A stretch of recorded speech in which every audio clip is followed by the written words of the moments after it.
Chicken দেখে জিভে জল। চিকেন কেটে কিমা বানায়। বাড়িতেই সকালে চিকেন এনেছিল, সেখান থেকে কয়েকটা পিস সরিয়ে রেখেছিলাম ফ্রিজের মধ্যে। বাড়িতেই বানিয়ে নিলাম কিমা। দেখুন কত সুন্দর কিমাগুলো হয়েছে, এই ছুরিটার সাহায্যে বানিয়ে নিয়েছি। আজকে যে রেসিপিটা করব সেটা হচ্ছে কিমা কষা। কিমাগুলো এত সুন্দর হয়েছে, বাড়িতে যে বানিয়েছি সেটা কিন্তু দেখে মনেই হচ্ছে না। দেখুন আমার কিন্তু হাতের কাছে কোনো চাপটও ছিল না, এই ছুরিটার সাহায্যে কিন্তু কিমাটা বানিয়েছি। আর আজকে যেটা করব সেটা হচ্ছে চিকেন কিমা কষা। কিমাটা কিন্তু খুবই সুন্দর হয়েছে। এবার একটা বোলের মধ্যে তুলে নেব।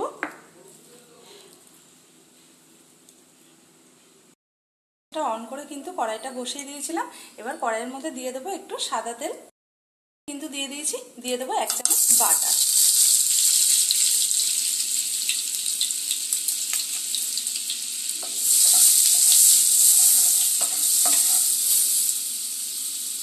এবার দিয়ে দেবো ছোট ছোট করে কুচিয়ে রেখেছিলাম একটা পেঁয়াজ।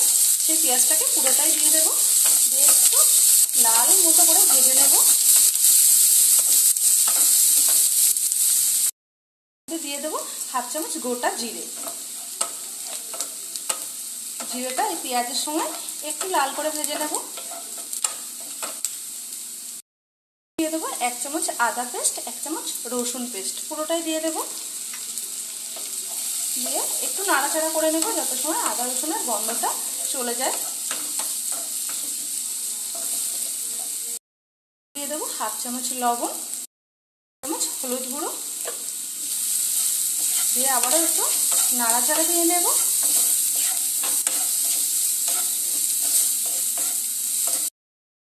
অনেকটাই লাল হয়ে আসছে।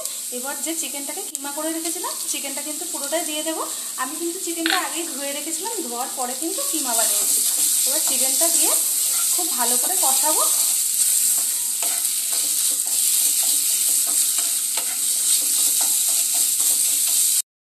দিয়ে দেবো একটা মিডিয়াম সাইজের টমেটো কুচি। টমেটো কুচিটা দিয়েও ঠিক একইভাবে নাড়াচাড়া করে নেব।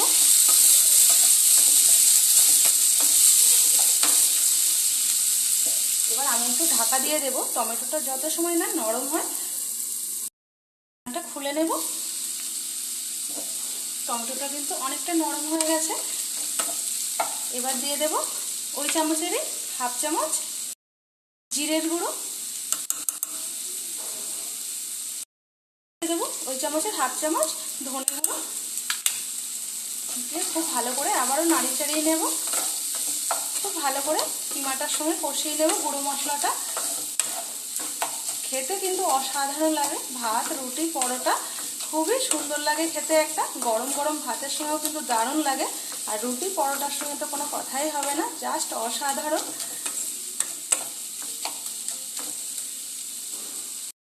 দিয়ে দেবো আমি এখানে 7-8টা কাঁচা লঙ্কা কুচিয়ে রেখেছিলাম, সেই কাঁচা লঙ্কাগুলোকে ওপর থেকে কিন্তু দিয়ে দেবো।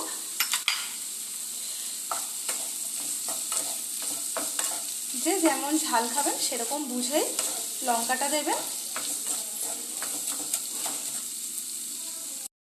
দেওয়ার পরেও কিন্তু আমি আবারও একটু ঢাকা দিয়ে দেবো। ঢাকনাটা সরিয়ে নেব, দিয়ে আবারও একবার নাড়াচাড়া দিয়ে নেব। আর এই চিকেন কিমাটা যে হয় না, সেটা কিন্তু বড় বড় রেস্তোরাঁয় এর মধ্যে সবুজ মটর দিয়ে রান্না করে। তো আমার হাতের কাছে সবুজ মটর ছিল না, তার জন্য আমি শুধুই করলাম। এর মধ্যে কিন্তু সবুজ মটর দিয়েও বানাতে পারে।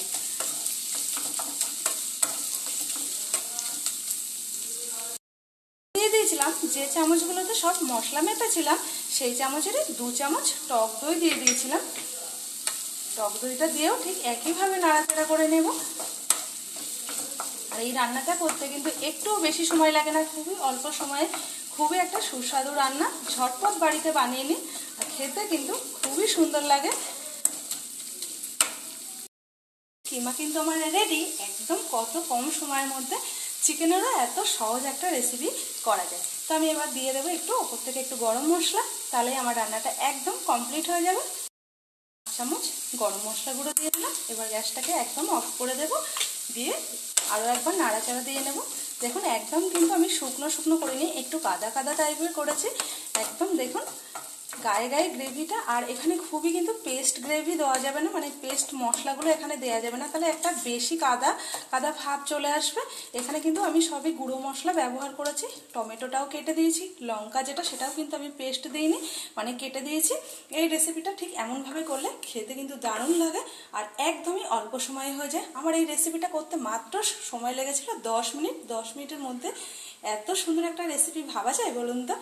ভাত, রুটি, ফ্রাইড রাইস যে কোনো সঙ্গে বলুক না কেন, খেতে কিন্তু খুবই সুন্দর লাগবে। তো আমার একদম রেসিপিটা কমপ্লিট হয়ে গেছে বন্ধুরা। দেখুন আমার রেসিপি কমপ্লিট, পরিবেশন করাও কিন্তু কমপ্লিট। তো বন্ধুরা, আজকের আমার ভিডিওটা যদি আপনাদের ভালো লেগে থাকে আমার ইউটিউব চ্যানেলটিকে সাবস্ক্রাইব করবেন, ফেসবুক থেকে দেখলে একটা লাইক কমেন্ট শেয়ার করে পাশে থাকবেন। আর আজকে এই পর্যন্তই। আপনারা সবাই ভালো থাকবেন, সুস্থ থাকবেন। আবার খুব শীঘ্রই আপনাদের সঙ্গে দেখা হবে অন্য কোনো নতুন রেসিপিতে। তো আজকের মতো টাটা।